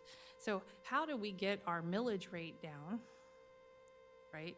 How do we get our millage rate in line with them and implement MTSUs? I mean, are we looking at implementing MSTUs and BUs in addition to a high millage rate? Is that where we're at? Because I don't know that works, you know. They just have a lot more money because of where they're at with their home values and how many people file. I did go out and look at Nassau's and Charlotte's, and by the way, I wish everybody could be Indian County, because do you know that their average debt per resident is $20 a person? They were at $666, and they just decided to get themselves in gear and start saving what they had.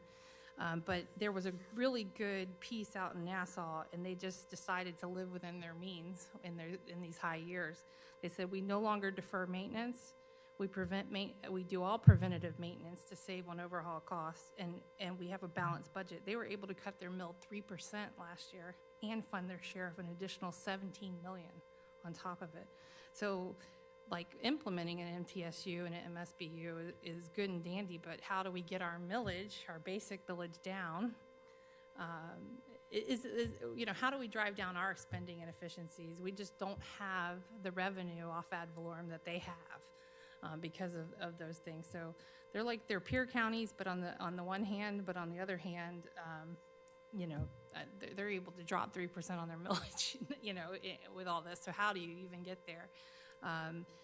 It was interesting to hear you say reducing staffing levels, that we're going from 3.4 to 3.1, because that's exactly what they did. Even in immense growth, they reduced staff levels because these pensions are expensive to pay. They just look for people wearing many hats, increasing their technology and all of that. That's what they're having to do. And so that's an interesting thing. And how do we get there? Because this is bigger than just implementing MTSU. When I look at it, it is bigger. I completely agree. This is kind of our start to identify potential solutions and identify things that we need to go deeper into. Yeah, it's not just saying, well, you can't have those 2 people this year, SOE or whatever. This is a culture that they're living. And so how do we get there? So I don't know that I appreciate the discussion, but I think and I do like the idea of an external consultant or however, you get there, but how do we get there? Because, 6% millage on all these counties, so. Yeah, David. Yeah, I understand everything we're saying, and there are no counties that are exactly like us, and the homestead exemption and 3% max raise is a big deal for us. So when we looked at this a while back,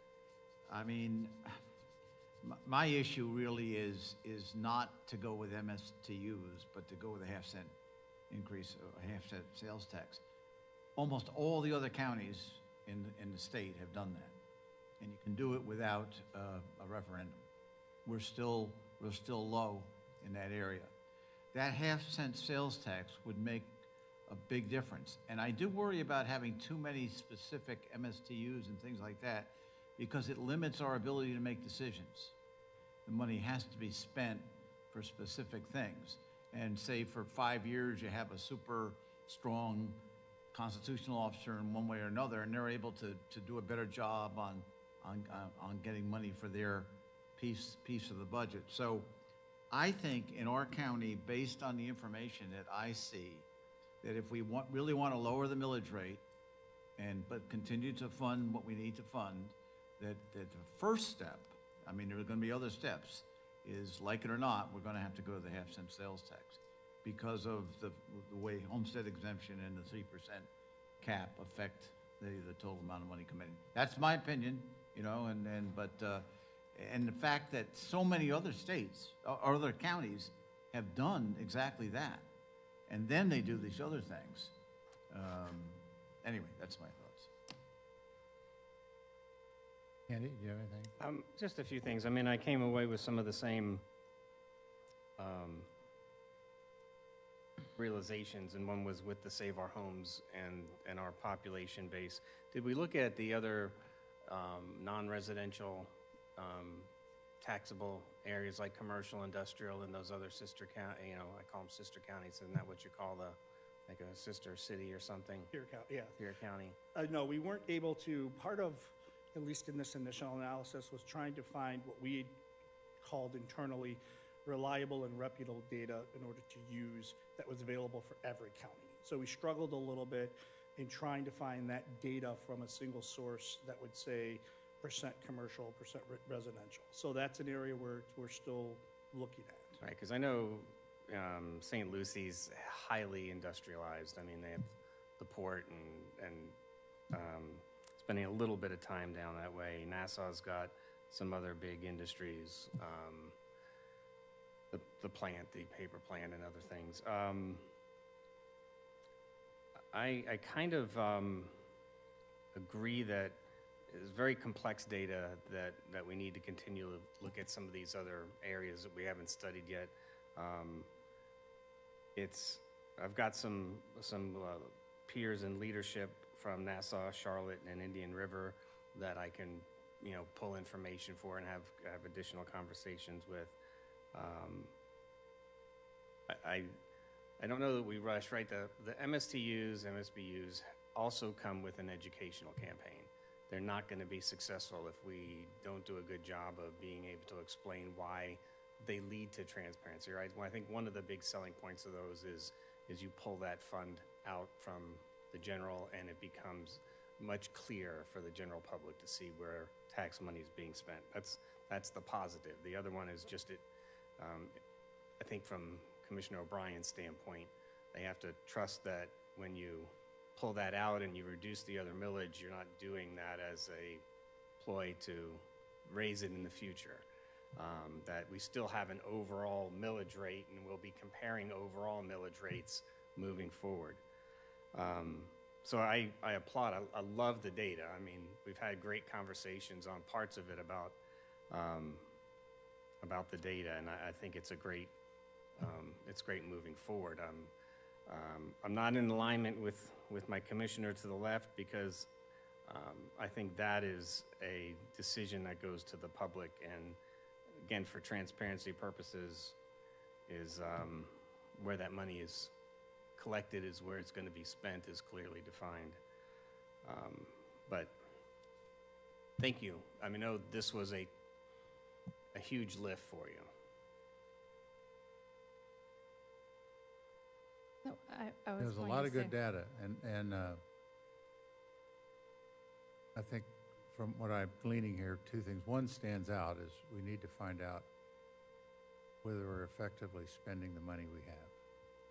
That's key. Are there places we can save money or make cuts or whatever? I really think that's kind of the key to kind of tie this whole thing together.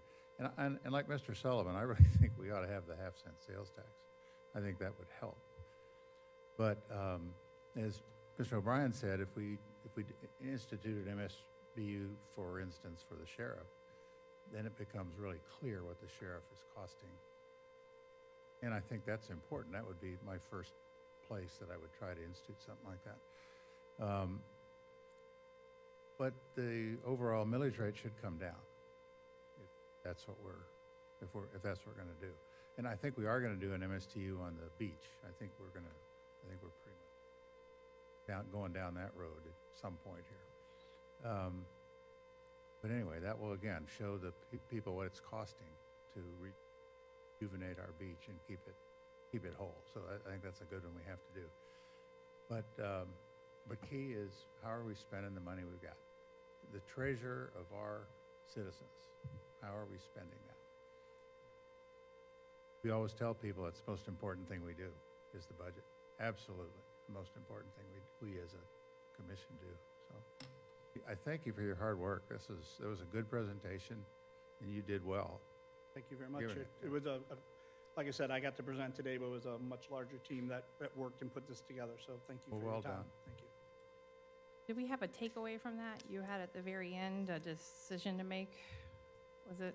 Really, there was two takeaways. One was engaging our peer counties in a deeper level, having those discussions. And the second one was a potential creation of a group to investigate these revenue diversification ideas, be it either MSCU special assessments or as referred up here, the half-cent sales tax.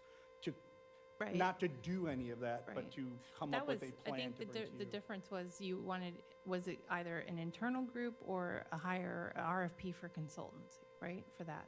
I To think it- get to Mr. Hansen's point, to where's the best efficient, where's the lift so that we can drop the mill and we're spending right. So that would be an RFP. So is that the consensus you're looking at maybe from us today?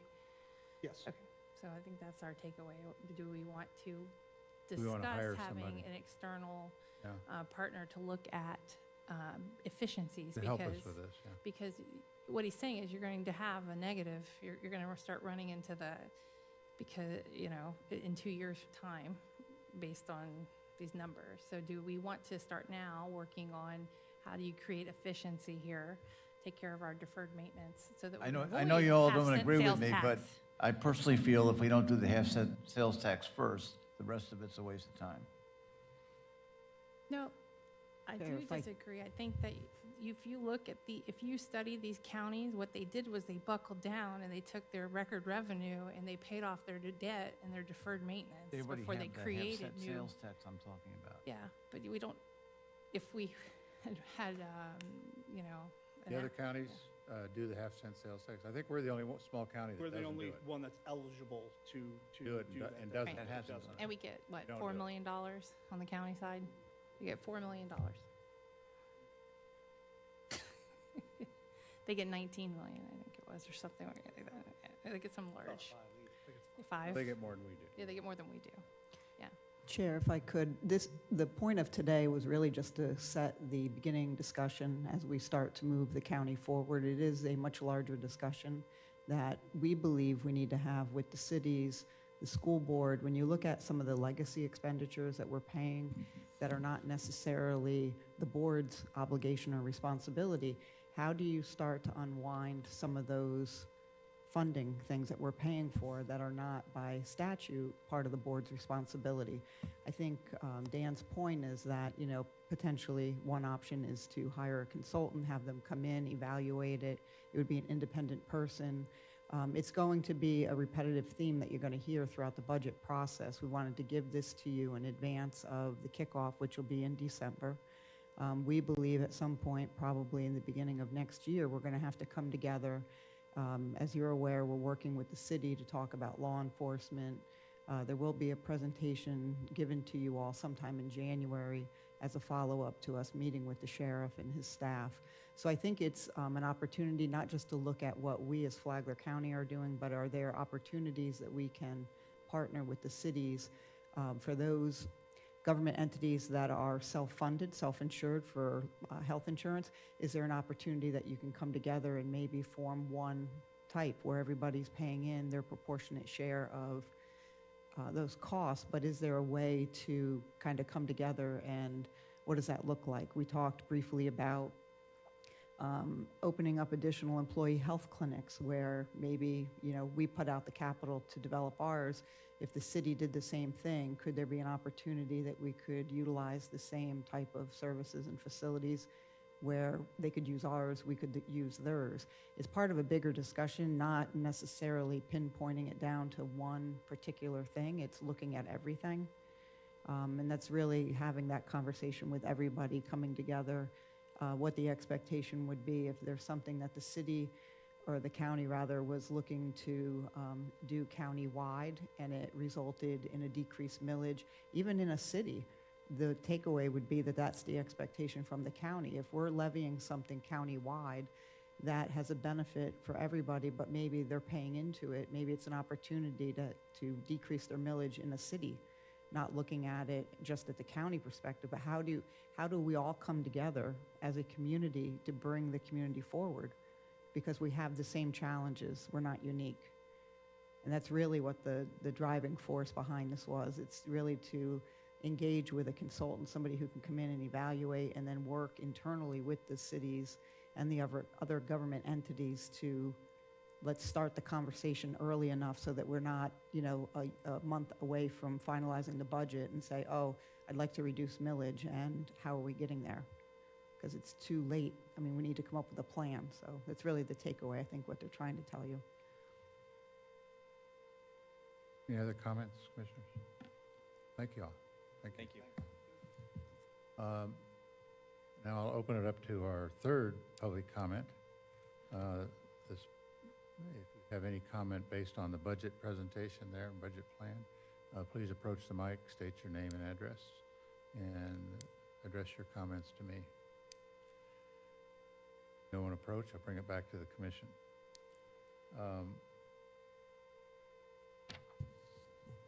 Do you want to go right into this, or do you want 5 minutes or 10 minutes or something? We're going to go to the next meeting. Yeah, I'm going to go to the next one. Well, it's up to you. You have to adjourn this, right? Okay, yeah, so I'll entertain a motion to adjourn. Moved. Second. Been moved and seconded to adjourn, we're adjourned.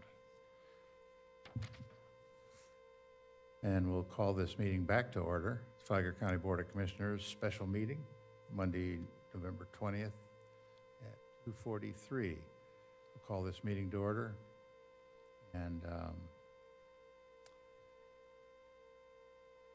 which action do you want to take first, Heidi? I don't have Well, the first one that we talked about was Wadsworth. I think you all gave direction to go ahead and move forward with the pickleball. Yeah. You instructed staff to get more detailed proposal from Team Payne and then provide an overall update back to the board about Wadsworth, not just the skate park, but fields and any other improvements that are needed outside of pickleball. I think that one was pretty clear. The advisory board discussion, I'm not sure where we left off with that. I think we're going to discuss the two individuals and vote on those, I think. And what was, and then then those the are last the only one. things we had to deal with, right? Then the only other one would be the determination to move forward with that fiscal planning, whether or not we would look to establish a consultant or somebody to work with us and reach out to the city internally to start having some discussions. Okay, well, let's start with the Wadsworth Park. I think we're all in agreement what you said, and that's okay. We'll just proceed that way. Yes. Okay. It's within, yeah, so that's good. We'll do the pickleball, and we need more data on the, I so move that.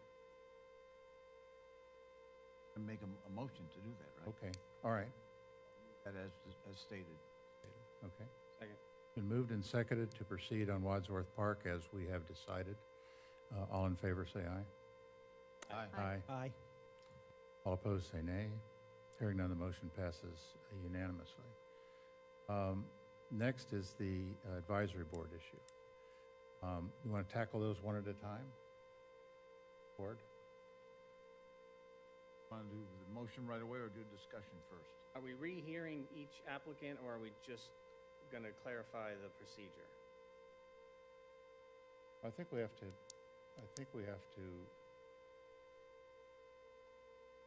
I think that since an issue has been made of these two individuals, I think we need to clarify their position or ratify their position, not, and make a decision on do we need to write or restate or fix the rules. Yes, David. I thought that Andy made it clear that we only really want to make decisions concerning the two individuals, and the bigger issue that you talked about is a bigger issue, more than what we can Do today. just kind of like the pickleball versus the skate park. So, I mean, my gut feeling on this is that we have two individuals who have proven that they want the jobs. They're not lying about anything, and we have already waived the requirements for them officially from the board. So one action would be not to take any action at all on the two individuals, but push forward with rewriting the rules, so in the future, we may not have to be faced with this. Yeah, if we choose to do nothing about these two individuals, then they just proceed on and Right, till their term is up. their term is up. I agree with that. Kind of agree with that. I think that's how we ought to do it. Is that okay with everybody? Do we need to make a motion on that, or? But, I sense a Well, comment. I mean, if there was to come, right, for somebody who's looked at things differently, if they were to come back to me again, I would probably vote differently. If you're just wanting to extend them to the limits of their current term as they are since we voted on them, that's one thing. But if the consensus is to bring them back, I mean, I'm sticking closer to not waiving the voter requirement and the residency. I think those are basics to qualifying for the positions. And but I think the residency thing has been cleared. I think, unless John can clarify, it sounds like just a secondary issue to what happened during a divorce proceeding, and she's not the primary, so that, I mean, she's not required to live there. Somebody else is living there as their resident, so she's clear as a resident in Flagler County. I think that's been cleared for me. But if I had to vote on the other, I mean, just a waiver for residency and voting, I think I'm not going to waiver those moving forward. But what's your sense about just letting them continue to let them extend or serve until their time is up? Would that be a motion? We could make that motion.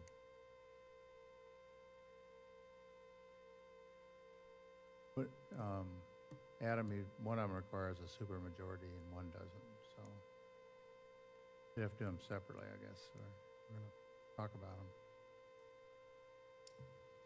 Yes, sir. For the planning board member for the homestead requirement, it would require a supermajority if that was a new appointment. But it's not. And the terms expire when? For each of these? 2025 for, you brought up a point that you've got several others that are not homesteaded on it. So is it just something that we want to take back with staff and clean it up and do a vote at another time, or? Well, I don't know that unless there's Or a that we even question. need to, right. I mean, I don't know that seems to be an anomaly of Right. a resident, a homestead in the another boards county. need It to doesn't be- seem like that's going to be, The boards need to be cleaned up and follow requirement. The paperwork that we give them needs to check off all the boxes that we require, so that you know going forward when we vote that they meet our requirements for our boards. right, but I think they've Yeah. all retroactively have been cleaned up. Staff has taken care Right, of you're that, cleaning. Like, except for these two except for that are these here. board, well, and she points that there's 3 that aren't homesteaded on the board, but that's, But that's not a requirement. right. It's a requirement that you waive it. It is a requirement for that board. For the planning board, it is. Yeah, planning board, right. I thought, You gotta, Only the elector larger- and the residency Correct. requirement is, as you had stated, is the requirement generalized for all advisory board members, but planning board has that specific residency and homestead and that So is it just, geographic requirement. are you or are you not? Is it just for information or is it a requirement? requirement. Requirement for elector and for residency. And it must be waived by supermajority. We want planning board to have a homestead requirement that doesn't apply to a county commissioner. Is that what you're Correct. saying? That's I don't weird. agree with That's what I'm saying, I the don't agree whole with thing that. needs to be reworked. It's almost like we need to rework the planning board's requirement. I agree with that.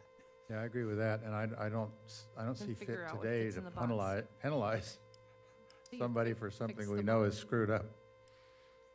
So, Mr. Chair, if I could offer Ms. Haywood's term, 3-year term expires February 7th, 2025, and Mr. Davies' 4-year term expires February 6th, 2027. Right, and we don't have a requirement, I believe you said you're not a citizen of the United States, but we actually don't have anything written into our requirements to be a citizen of the United Yeah, States. but he's not a voter, a registered Right. voter, that's the part. Right. Which is another piece to figure. Anything that the board did previously on either of these two people, waivers we issued and agreed to, something that was done legally or not in accordance with the rules? No, when these two were appointed, the information in their application package was included in the agenda materials. However, staff did not expressly state in the agenda memo that you were providing a waiver with the vote. Kind of implying there, maybe we need to reaffirm the waiver now. I'm trying to understand where we are. I here. actually think the best course is to do nothing. Well, that's what I thought first, but if waiver was not included in the original votes,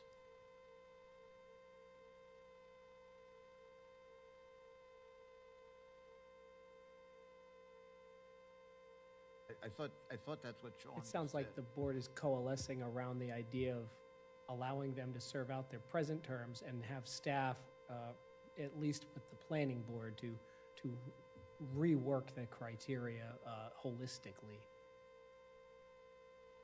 I would agree with that for the planning board, and then one set of criteria for all the other advisory committees. I think so, yeah. See?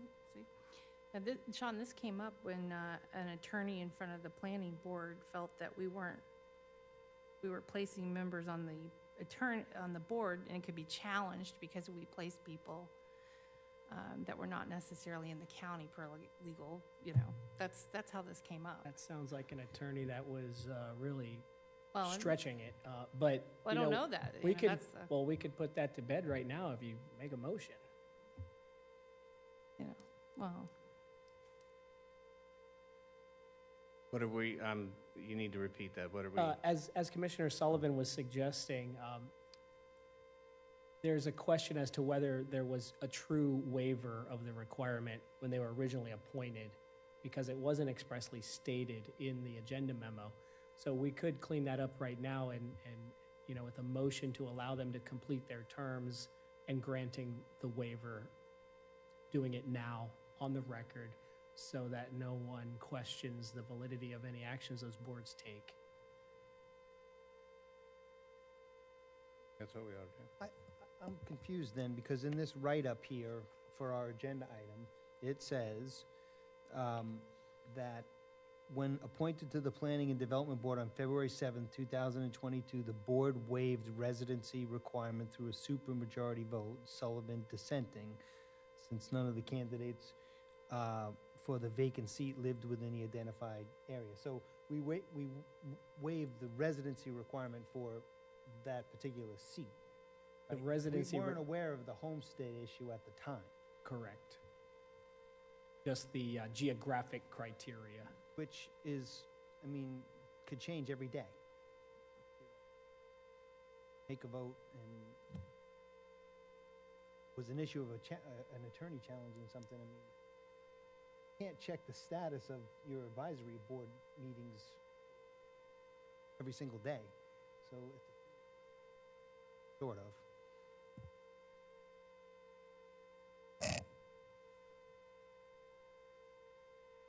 Well,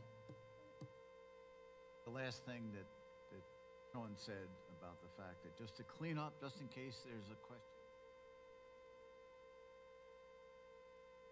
Say it now again, reaffirming that they continue their terms to the end and that any waivers necessary were approved. I don't know how to say that. Can you redo it? I mean, are we venturing into, if the votes change, since we had taken one vote for a period, but for no other reason than just reevaluating our position, that open us up to any liability for doing that in the middle of their term? No, it wouldn't. Whatever the most recent vote of this board would be the one that carries the day, and you have the ability, for example, to remove somebody from any board at any time for no reason at all. These are your advisory boards.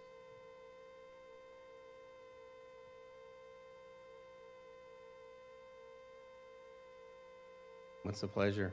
Well, So what I would entertain a motion to consider Ms. Haywood and vote on her. That's what we want to do. And just for clarification purposes, before we do it, the original planning board application requirement is homestead. Is that what we're saying? Says the Land Development Code provides that these requirements, as they pertain to membership on the Planning and Development Board, may be waived through supermajority. And that is, the Flagler County Commission may waive the elector, full-time permanent unincorporated residency, homestead, and geographic area limits for this board. So you have to be an elector, you have to be a full-time permanent unincorporated residency, which is what they waived the last time. You have to be homesteaded, and you have to be in the geographic limits. They don't want renters on the planning board. Is that what you're saying? Have them, but they need to be waived Okay. by supermajority. So So in the future discussions, if we were going to develop the rules for the board, I would not be in favor of that, I agree. the homestead I agree. requirement. Right, Yeah. but that's the way it that's is now. I understand. So maybe back to your point, Commissioner Sullivan, about that one vote, affirming where we stand today is necessary. Right.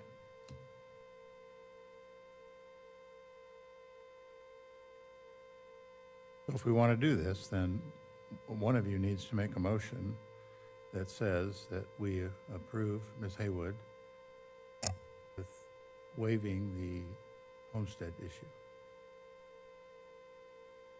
We want to do that, if that's the road we want to go down. I'll make That a takes a- motion. All that right, ta- you one at a time? One at a time. Make a motion that Ms. Haywood retain her seat through her expiration date and waive the homestead exemption requirement. Second. Okay, it's been moved and seconded to approve Ms. Haywood in waiving the homestead requirement. All in favor, say aye. Aye. Aye. All opposed, say no. Okay. Motion passes with a supermajority of 4-1. Congratulations, Ms. Haywood. All right, that's, Okay, number 2, Davies. Here we have a different issue. Not a registered voter. That's a requirement. And we waived it once before. So, discussion?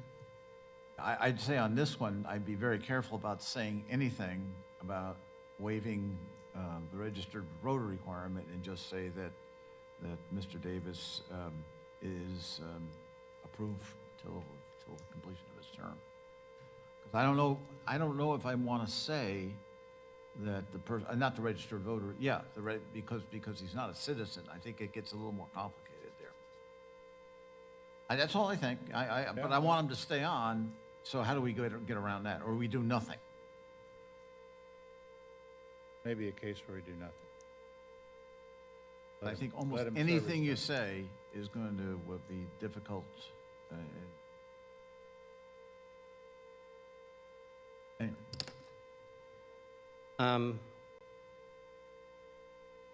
I think we'll just see where it goes, but I'm going to make the motion that Mr. Davies does not meet the requirement of a registered voter and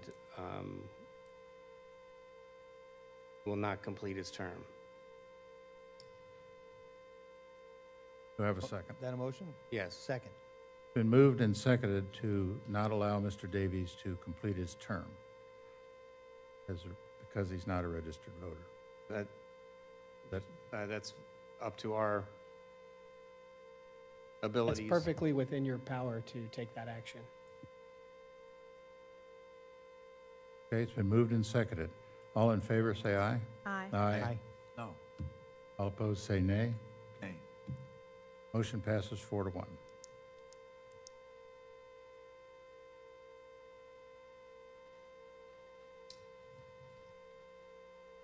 That's it. Motion to adjourn, Mr. Chair. We're adjourned. Thank you. Thank you for everybody who came. Thank you, staff, for doing a great job as usual. Thank you, commissioners. And especially thank Leanne.